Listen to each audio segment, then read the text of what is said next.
L'impératif en espagnol, c'est ce que tu vas maîtriser dans cette capsule vidéo. Attention, il y a des prérequis. Tu ne peux pas comprendre cette capsule sur l'impératif si tu ne domines pas le présent de l'indicatif, le présent du subjonctif et la différence entre usted et ustedes.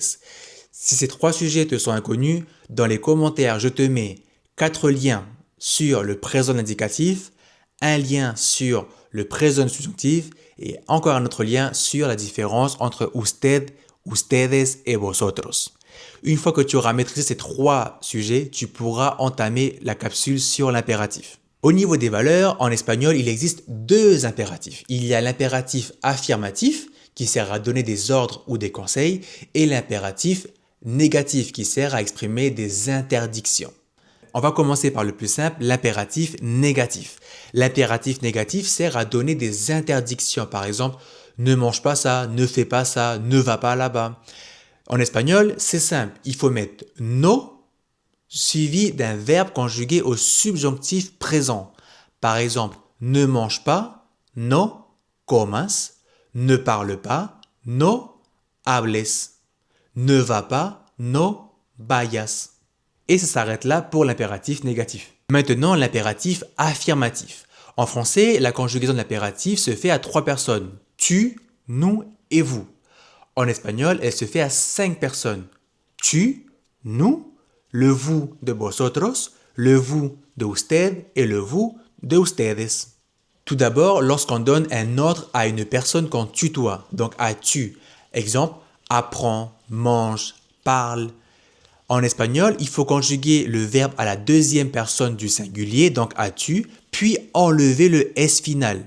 Exemple, hablar qui veut dire parler. Si on conjugue as-tu au présent de l'indicatif, ça donne hablas. Et ensuite, j'enlève le S final, ce qui donne habla. Et habla, ça veut donc dire parle. Maintenant, si je veux dire mange, manger en espagnol, c'est comer. Comer, je conjugue au présent indicatif as-tu, ça donne comes. Et enfin, j'enlève le S final, ce qui me donne come. Et si je dis come, ça veut dire mange. D'accord? Attention, il existe 8 verbes irréguliers à l'impératif affirmatif as-tu. Par exemple, hacer, si on respecte la règle, on conjugue as-tu, ce qui fait haces, et on enlève le S final. Ça ferait donc assez pour dire fais, par exemple, fais tes devoirs. Sauf que non, il est irrégulier. Pour dire fais, on dira has. Et donc, il y a 7 autres verbes qui fonctionnent de la même façon. Par exemple, decir donnera di, tener, ten, ser, sé, salir, sal, venir, ven, poner, pon. Maintenant, l'impératif affirmatif à vous, à vosotros, à plusieurs personnes qu'on tutoie, par exemple un groupe d'amis. C'est facile, vous prenez l'infinitif du verbe, donc tout le verbe, vous enlevez le R final et vous rajoutez D. Donc pour dire parler plus fort, parler c'est hablar, vous enlevez le R et vous mettez un D, ce qui donnera hablad. Manger, comer, vous enlevez le R et vous mettez un D, comed. Nous avons vu tu et vous, il nous reste usted, nosotros, ustedes. Ces 3 formes sont empruntées directement du subjonctif. Donc il faut prendre le verbe conjugué à cette personne au subjonctif. Je vous propose un exemple à travers un tableau en 3 colonnes. La première colonne correspond au présent de l'indicatif, la colonne du centre correspond à l'impératif affirmatif et enfin la dernière colonne correspond au présent du subjonctif. Et on va prendre le verbe hablar. Hablar, as-tu à l'impératif affirmatif, il faut conjuguer à la deuxième personne du singulier au présent indicatif et enlever le S, ce qui donne habla. Pour usted, on le prend directement du subjonctif, donc on dira hable.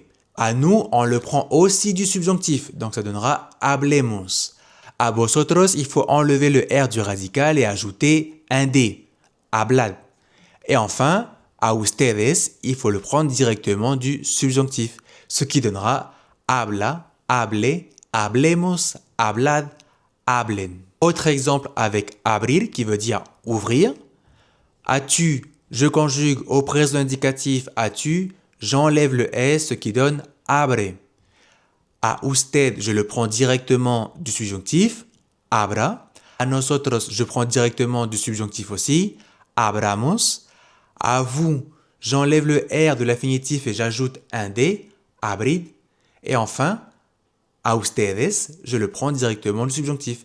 Abran. Ce qui donne abre, abra, abramos, abrid, abran. Et voilà pour l'impératif négatif et affirmatif en espagnol.